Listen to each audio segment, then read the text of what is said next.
Oh, and it smells like it's supposed to smell. Oh my goodness. And this is definitely a clean air zone. The air is just so fresh. It's just so fresh. And honestly, you can sense it on your skin. As we go past a field full of spinach. That's its initial stages. The whole district is known for agriculture, and it supplies food far and wide to many markets throughout Pakistan. And one of the more well-known villages, the village of Formali. And there was a campaign in this area many years ago called Rising Formali. And I'm not sure what it was totally responsible for, but the word itself just speaks about development in the village of every kind, I would imagine, from industry, retail, marketing, agriculture, retail, agriculture, marketing, shops, factories. It would probably involve many different components. Look, I'm just wandering down the streets of Formali, and as I've come to Formali, look who I have found here. Guys, my beard's bigger than his. Look out, tell all the world who you are so they know who you are. Choni from SFC on Manningham Lane. Choni's Inc. and SFC on Manningham Lane. In Bradford, West Yorkshire. West Yorkshire. I've been living here in Pakistan for 4 months. I've migrated here, alhamdulillah. My kids are here, my wife's here, my family's here. And I'm setting up shop here. So if you guys want a good life, Pakistan's Why should they come to Pakistan? Tell them why they should come to Pakistan. Protect your Iman, protect your Islam, Mashallah. good living, Mashallah. plenty of business opportunities, plenty of money to be made, good upbringing for your children. There's so many more things, so many positives. Okay, there's loads of negatives in Pakistan, but there's negatives everywhere. You get me? And this is a Muslim country, this is our forefathers' land. Mashallah. And I'm not saying that they're going to kick us out of England, because they're not going to kick Pakistanis out of England. But there will come a time where they will make life hard to live in England. Wow. If you're a Muslim. Wow. Right? And when that time comes, I would have beat you to it. I'll be in Pakistan. I know our parents left this land, okay, roughly in about 1950. Assalamu alaikum. So look, our elders left these lands in like the early 50s to come and build Britain. Could you imagine what it would have been like at that time? When did your dad leave? Roughly 65, 66. And do you remember stories about the sacrifices, what they did, and how they led? Too much sacrifice. Tell them. When my dad back in the 70s, he had a slaughterhouse in a shop. Wow. Yeah. They used to. My mum used to tell me stories about that. They used to live off chutney and chapati. Wow. Onions and chapati. Wow. And that was just a small thing about the struggles of what they went through. They said, my mum says when she landed in England, it was dark, everything was dark. My mum says exactly the same thing. The mills and all the. My dad used to walk from Bradford to Huddersfield to work in a light bulb factory. Wow. So for the generations that are listening, I was second, like me and him, we're second generation, right? Listen to that, third generation and fourth generation. Could you imagine something like that? Leaving your own land, leaving your language, leaving your lifestyle, leaving your religious practices, leaving all those things, everything that you grow, leaving it and going to a land where you don't know where the language is going to be. You don't even know if you're going to get indefinite stay. You've sold your land, you've sold your house, you've sold your assets to go and make a life for your family. Could you imagine what that would have been like? Now it's time for you guys to worry about the future generations, the children, because you guys know what it's like in the UK, in the West in general. The kids, I don't even know in 10 years' time if they're going to be Muslims, and now you're probably going to think that, what's this guy saying? But I'm telling you, watching us as well. I'm telling you guys, you need to worry about our future generations, because nowadays adults in the West are acting like idiots. You see it all over social media, grown-up women and grown-up men acting like they're not even Muslims. So what are their children going to be like? So you need to protect your Iman, protect your life. You can come to Pakistan, travel back and forth to the UK, but make a life in Pakistan, because I'm telling you, there's so much money to be made. Such a good life in Pakistan. There's money to be made, right? Look, I'm not lying to you. I came to Pakistan, and in the first week, I bought myself a nice car. Got a lovely car. MashaAllah. Okay, it's not the best of cars, but It's a definitely decent the car, best of cars for right? Pakistan. I've got a Nice bag. I've got a nice day. But look, we're living good lives. I'm enjoying myself. Tell them about your typical day in Islamabad when the sun is rising. My typical day is I wake now that my routine's going to change from tomorrow because my kids start school tomorrow. But my day for the last 4 months has been wake up at 6 o'clock in the morning, pray Fajr, go back home, read Quran, have my breakfast, go to sleep. Parathas and eggs, right? Go to sleep, wake up whenever I feel like it, 10, 11, 12 o'clock, have a shower, pray Zohar, and then just chill. I play football with my kids outside, full water. Like probably about 2-acre football pitch. That's how bigger than a professional football pitch. Play football, go chilling, go to shopping malls, do everything with my kids. Eat fast food twice a week. Quality time, right, with the children. Beautiful. My kids are loving it. 4 months, my kids have had day and night with me. Last night we were watching. Might not be too good for the kids, but he thinks it's good for the kids. Last night we were watching Morocco versus Portugal. My kids were supporting Portugal. I supported Morocco. Morocco did it. My kids started crying. Because our dad's grandfather's sister went to Vietnam and went to Agadir. Yeah. That makes us Moroccans now, you see. One ummah, guys, one ummah. Beautiful guys, I'm telling you. Look at the sun coming down, man, shining in my face. Tell them about Peshawar and Islamabad. And this is winter. This is winter. Look, the sun's shining. Yeah. Right? You want Peshawar is beautiful, man. KPK, land of the Pathans, land of hospitality. Then you got places like Lahore. I went to Lahore. Yeah. Lahore food, next level. You want to go to that place in Lahore called But Karai, the best karai I've tasted in my life. He's never eaten at my house, you see, right? No, Jav, I've seen your food. I'm not lying to you. You know, I'm not a meat eater. But when I eat meat, it's got to be like lamb and like boneless and stuff like that. It's got to be like masala. If anybody knows about food, it's this guy. It's not cooked. I don't like watery food and oily food. It's got to be nice, masala style. My mouth's watering right now thinking about that meat. Shall we go? Guys, let's go. Huh? But straight up, Karachi, I've been to Karachi, I've been all over the place. Pakistan's beautiful, man. And tell them about deen and religion, how easy it is to practice. I'll tell you another thing. I've always said to people that when you're moving to Pakistan, I'm moving to Pakistan. One reason I'm moving to Pakistan is to protect my iman. There you go. So yeah, I'm always saying that I'm going to move to Pakistan to protect my iman, my children's iman, our faith, to keep Islam in our lives, right? And a lot of people, they say, what do you mean? I say, like, for example, I want to protect my children from out and committing zina or drinking alcohol or stuff like that, protecting them from all these LGBTQ laws and all this stuff like that. Some guys say to me, oh yeah, but bro, you could do all these things in Pakistan. Let me tell you, when you step out of your house in the UK, you see everything in front of you. It's all on a plate here. You can go pay for it without worries that there's going to be a backlash or someone's going to beat me up or someone's going to kidnap me for doing this or doing that.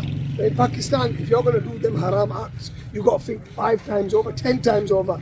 You've got to duck and dive. You've got to go look for all these haram things. So that's the good thing about Pakistan. It's not in your face. There's no haram stuff in your face. There's no bad stuff in your face. You've got to go and look for them bad stuff. So alhamdulillah, we're automatically protected against all these haram acts. So the environment and the thoughts that are travelling into our mind and into our neurology is ultimately going to affect how we act. So the environment around us is obviously huge, and the environment around you will provide you protection. Okay, to a certain stage as well. Earlier on, we were talking about off camera about respect for the elders and respect for the youngsters as well. So you'll see that different in the villages. So I mean, talking about religion, talking about deen, talking about protection, talking about Pakistan. So you've gone through a journey here of planning for years and years, and mashallah, Allah subhanahu wa ta'ala has given you the ability to take that step. So if somebody's thinking of those steps, what did you do? Like, what were your first and second and third steps? I made a plan first. That's the first thing. Plan it. Planning is the main thing. It took me 3 years to eventually move to Pakistan. I sorted all my stuff out in the UK. I made sure I've got a little bit of an income coming from the UK. But don't get me wrong, you cannot rely on that. You've got to do some business here in Pakistan. So you've got income. As the Adhan starts, mashallah.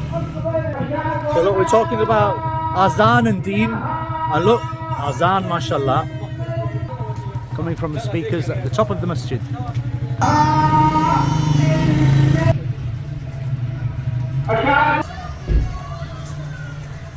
So look, one of the nice things we were talking about, look, Azan, mashallah. We were talking about planning. Positive, that was another positive of Pakistan. You hear 5 times Azan. Mashallah. So you get to read your namaz with Jamaat all the time, nothing stops you. But we're talking about planning, so you've got to make a plan, number one. You've got to sort all your stuff out in the UK because we've lived all our lives in the UK. So you've got to make sure that you sort all your gas, your electric, all your water, it's all that stuff out in your house. I went through a long process. I had a couple of businesses. I left them with my brothers.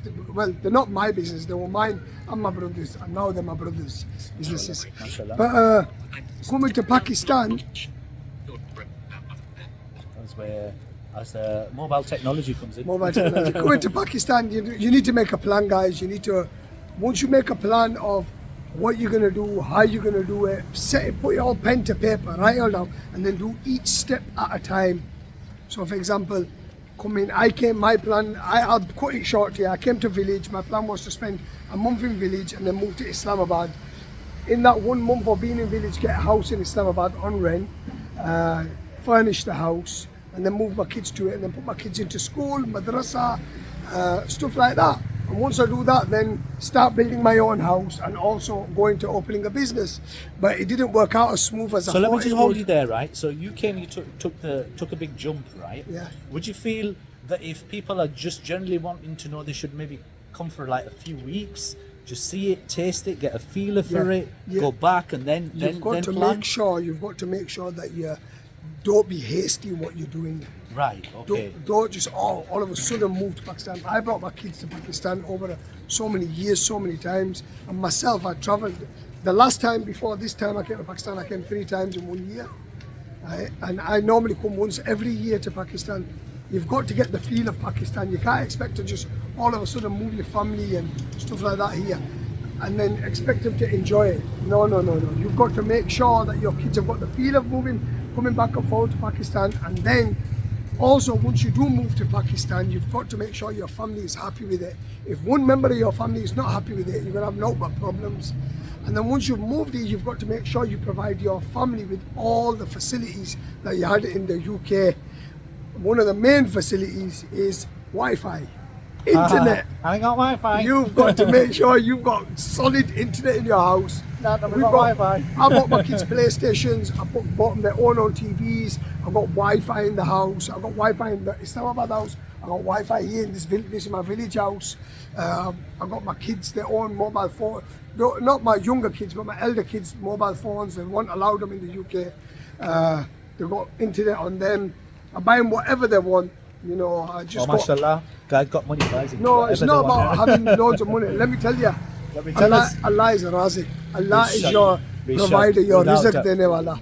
Without doubt. If Allah can provide you in the UK, Allah can provide you in Pakistan. Yeah. And nobody can take your livelihood away from you apart from Allah. So if you're living a good, comfortable life financially in the UK, let me tell you, inshallah, you could also live it in Pakistan because that's your fate, that's your kismet, that's your qadr. So guys, Pakistan, and you have to make an effort for it, right? You have to make an effort. You have to plan it. Let me tell you something. Allah subhanahu wa ta'ala does not let even the effort and the qurbani, the sacrifices of the kuffar go to waste. We're Muslims. We're Muslims. And like they say, mankind is the ashraf al-makhluqat, the best of all creation. We're the best of all creation, man. So Allah loves us 70 times more than our own mothers love us. So do you think Allah's going to just leave us like that? Definitely. No. Definitely. Allah provide. Look, I got clean clothes on. I've just had a big bowl of biryani. We're both in blue. That's quite. We're twinning, guys. Oh my god. We're twinning. Oh my god. I just had a big bowl of biryani in the house. I've definitely had any biryani, not twinned on that one. Yeah, I just had some chicken biryani. Yeah. But look, we're living good lives. Enjoy. Mashallah. So, let me just take you back on that, right? So your parents, like mine, and sounds like with your children as well, you expose them to Pakistan over a period of time. Yeah. So they've grown up with probably a few languages. Am I right? They will have grown up probably with Hinko, Pushto and English, definitely. Is that correct, right? Yeah. So that's 3 languages that the But I children will say are growing one up- thing. What's that? My 2 boys can't speak Pushto. They Okay. understand it, but they can't speak it.